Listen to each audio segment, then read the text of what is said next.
Hi hello ಎಲ್ರಿಗೂ ನಮಸ್ಕಾರ. ನಾನು ನಿಮ್ಮ Rakshita Pavan. Welcome back to my YouTube channel. Guys, ಇವತ್ತಿನ ವಿಡಿಯೋದಲ್ಲಿ ಕ್ಯಾರೆಟ್ ಹಲ್ವಾ ಮಾಡೋದು ಹೇಗೆ ಅಂತ ತೋರಿಸ್ತಾ ಇದ್ದೀನಿ. ತುಂಬಾ ರುಚಿಯಾಗಿರುತ್ತೆ. ಒಂದ್ಸಲ ನೀವು ಕೂಡ ಟ್ರೈ ಮಾಡಿ ನೋಡಿ. ಯಾರಿಗೆಲ್ಲ ಸ್ವೀಟ್ ಅಂದರೆ ಇಷ್ಟ ಇದೆ ಅವರೆಲ್ಲ ಡೆಫಿನೆಟ್ಟಾಗಿ ಈ ರೆಸಿಪಿಯನ್ನು ಟ್ರೈ ಮಾಡಿ. ತುಂಬಾ ಟೇಸ್ಟಿಯಾಗಿರುತ್ತೆ ಮತ್ತು ತುಂಬ ಟೈಮ್ ಕೂಡ ಏನು ಬೇಕಾಗೋದಿಲ್ಲ. ತುಂಬ ಕ್ವಿಕ್ಕಾಗಿ ಮಾಡ್ಕೋಬೋದು. ಅಷ್ಟೇ ಹೆಲ್ದಿಯಾಗಿ ಕೂಡ ಇರುತ್ತೆ. ಮಕ್ಕಳಿಗೆಲ್ಲ ಇಷ್ಟ ಆಗುತ್ತೆ. ಟ್ರೈ ಮಾಡಿ ನೋಡಿ. ಫಸ್ಟು ನಾನಿಲ್ಲಿ ಒಂದು ಪ್ಯಾನ್ಗೆ 2 ಸ್ಪೂನಷ್ಟು ತುಪ್ಪ ಹಾಕ್ಕೊಂಡಿದ್ದೀನಿ.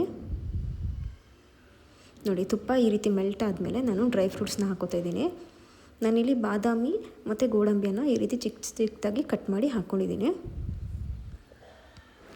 ನೆಕ್ಸ್ಟು ಈ ನಟ್ಸ್ನೆಲ್ಲ ಚೆನ್ನಾಗಿ ತುಪ್ಪದಲ್ಲಿ ಹುರ್ಕೋಬೇಕಾಗುತ್ತೆ. ಆದಷ್ಟು ಲೋ ಫ್ಲೇಮ್ನೆಲ್ಲ ಇಟ್ಕೊಂಡು ಹುರ್ಕೋಬೇಕು, ಇಲ್ಲ ಅಂತಂದರೆ ಸೀದೋಗಿಬಿಡುತ್ತೆ. ಮತ್ತು ತುಪ್ಪನೂ ಅಷ್ಟೇ ಸೀದೋಗಿಬಿಡುತ್ತೆ, ಆವಾಗ ಟೇಸ್ಟ್ ಚೆನ್ನಾಗಿರೋದಿಲ್ಲ. ಹಾಗಾಗಿ ಲೋ ಫ್ಲೇಮ್ನಲ್ಲಿ ಇಟ್ಕೊಂಡು ಈ ರೀತಿ 1-2 ನಿಮಿಷ ನಟ್ಸ್ನೆಲ್ಲ ಚೆನ್ನಾಗಿ ಫ್ರೈ ಮಾಡ್ಕೋಬೇಕು.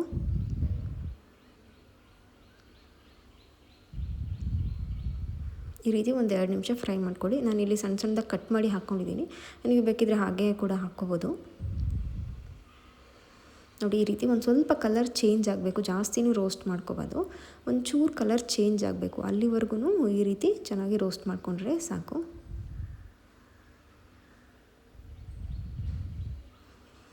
ನೋಡಿ, ಇವಾಗ ಕಲರ್ ಚೇಂಜ್ ಆಗಿದೆ. ಈ ಹಂತದವರೆಗೂ ಹುರ್ಕೊಂಡ್ರೆ ಸಾಕಾಗುತ್ತೆ. ನೆಕ್ಸ್ಟು ಇದನ್ನೆಲ್ಲ ಸಪ್ರೇಟ್ ಒಂದು ಬೌಲ್ಗೆ ಎತ್ತಿಟ್ಕೊತಾ ಇದ್ದೀನಿ. ಈ ರೀತಿ ತುಪ್ಪದಲ್ಲಿ ರೋಸ್ಟ್ ಮಾಡ್ಕೊಂಡಿರೋ ನಟ್ಸ್ನೆಲ್ಲ ಸಪ್ರೇಟ್ ಎತ್ತಿಟ್ಕೊತಾ ಇದ್ದೀನಿ. ನೆಕ್ಸ್ಟು ನಾನು ಅದೇ ತುಪ್ಪ ಇರೋ ಪ್ಯಾನ್ಗೆನೇ ಕ್ಯಾರೆಟ್ನ ಹಾಕ್ಕೋತಾ ಇದ್ದೀನಿ. ಈ ರೀತಿ ಕ್ಯಾರೆಟ್ನ ಗ್ರೇಟ್ ಮಾಡಿ ಹಾಕ್ಕೊಂಡಿದ್ದೀನಿ. ನಿಮ್ಗೆ ಎಷ್ಟು ಬೇಕೋ ಅಷ್ಟು ಕ್ಯಾರೆಟನ್ನು ತೊಗೋಬೋದು. ಈ ರೀತಿ ಕ್ಯಾರೆಟನ್ನು ಅಷ್ಟೇ ತುಪ್ಪದಲ್ಲಿ ಈ ರೀತಿ ಹುರ್ಕೋಬೇಕು ಚೆನ್ನಾಗಿ. ಕ್ಯಾರೆಟ್ನೂ ಅಷ್ಟೇ ಆದಷ್ಟು ಲೋ ಫ್ಲೇಮ್ನೆಲ್ಲ ಇಟ್ಕೊಂಡು ಈ ರೀತಿ ಹುರ್ಕೋಬೇಕಾಗುತ್ತೆ. ನಮಗೆ ಗೊತ್ತಾಗ್ಬಿಡುತ್ತೆ ಕ್ಯಾರೆಟ್ ಕಲರ್ ಚೇಂಜ್ ಆಗುತ್ತೆ. ಅಲ್ಲಿವರೆಗೂ ಕೂಡ ಈ ರೀತಿ ತುಪ್ಪದಲ್ಲಿ ಹುರ್ಕೋಬೇಕು ಕ್ಯಾರೆಟನ್ನು.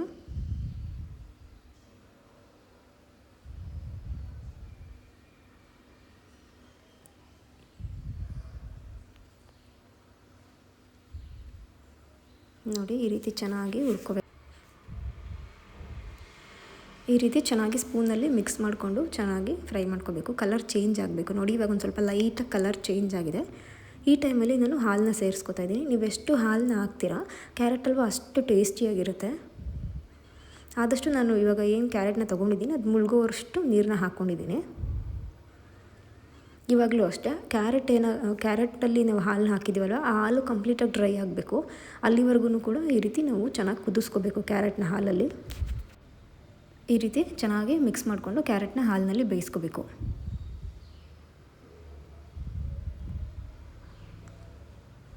ನೀವು ಬೇಕಿದ್ರೆ ಲಿಡ್ನ ಕ್ಲೋಸ್ ಮಾಡಿನೂ ಕೂಡ ಬೇಯಿಸ್ಕೋಬೋದು, ಇಲ್ಲ ಹಿಂಗೆ ಓಪನಲ್ಲಿ ಕೂಡ ಬೇಯಿಸ್ಕೋಬೋದು. ನೋಡಿ, ಇವಾಗ ಕ್ಯಾರೆಟ್ ಒಂದು ಕುದಿ ಬರ್ತಾ ಇದೆ ಹಾಲು. ಇವಾಗ ಇನ್ನೊಂದು ಸಲ ನಾನು ಮಿಕ್ಸ್ ಮಾಡ್ಕೋತಾ ಇದ್ದೀನಿ ಸ್ಪೂನಲ್ಲಿ.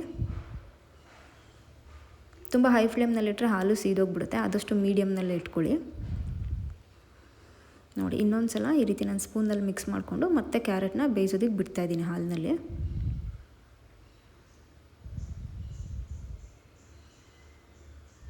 ಇದೇ ಥರ ಕ್ಯಾರೆಟ್ ಸಾಫ್ಟಾಗೋವರೆಗೂ ಬೇಯಿಸ್ಕೋಬೇಕು. ನೆಕ್ಸ್ಟು ನಾನಿಲ್ಲಿ ಶುಗರ್ನ ಆ್ಯಡ್ ಮಾಡ್ಕೋತಾ ಇದ್ದೀನಿ. ನೀವು ಸ್ವೀಟ್ ಜಾಸ್ತಿ ತಿಂತೀರ ಅಂದರೆ ಜಾಸ್ತಿ ಹಾಕ್ಕೊಳ್ಳಿ. ಸ್ವೀಟ್ ಕಡಿಮೆ ಅಂತಂದರೆ ಕಡಿಮೆ ಹಾಕ್ಕೊಂಡ್ರೂ ನಡೆಯುತ್ತೆ. ಯಾಕೆಂದರೆ ಕ್ಯಾರೆಟ್ ಆಲ್ರೆಡಿ ಸ್ವೀಟ್ ಇರುತ್ತೆ. ಹಾಗಾಗಿ ನಾನಿಲ್ಲಿ ಕಡಿಮೆನೇ ಹಾಕ್ಕೊಂಡಿದ್ದೀನಿ. ಸ್ವೀಟ್ ಇಷ್ಟ ಇರೋರು ಇನ್ನು ಸ್ವಲ್ಪ ಜಾಸ್ತಿ ಆ್ಯಡ್ ಮಾಡ್ಕೋಬೋದು. ನೋಡಿ, ಅದನ್ನು ಕೂಡ ಈ ರೀತಿ ಚೆನ್ನಾಗಿ ಮಿಕ್ಸ್ ಮಾಡ್ಕೋಬೇಕು. ಸಕ್ಕರೆ ಹಾಕಿದಾಗ ಅದು ಮೆಲ್ಟಾಗಿ ಸ್ವಲ್ಪ ನೀರಿನಂಶ ಜಾಸ್ತಿ ಅನಿಸುತ್ತೆ. ಹಾಗಾಗಿ 1-2 ನಿಮಿಷ ಚೆನ್ನಾಗಿ ಬೇಯಿಸ್ಕೋಬೇಕು.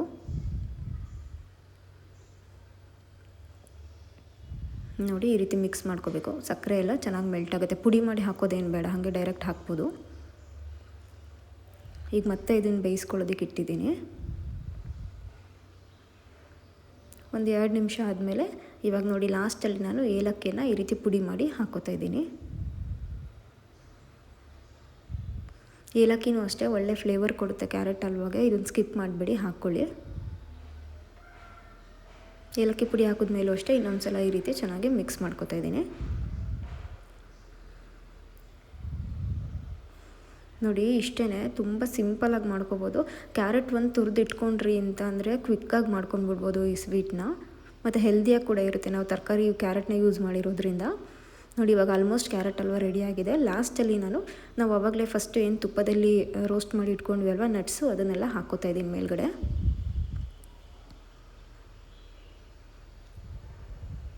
ನೀವು ಬೇಕಿದ್ರೆ ಡ್ರೈ ಫ್ರೂಟ್ಸ್ನೂ ಕೂಡ ಹಾಕೋಬೋದು, ನಿಮ್ಗೆ ಯಾವ್ದು ಇಷ್ಟ ಇದೆ ಅದನ್ನು.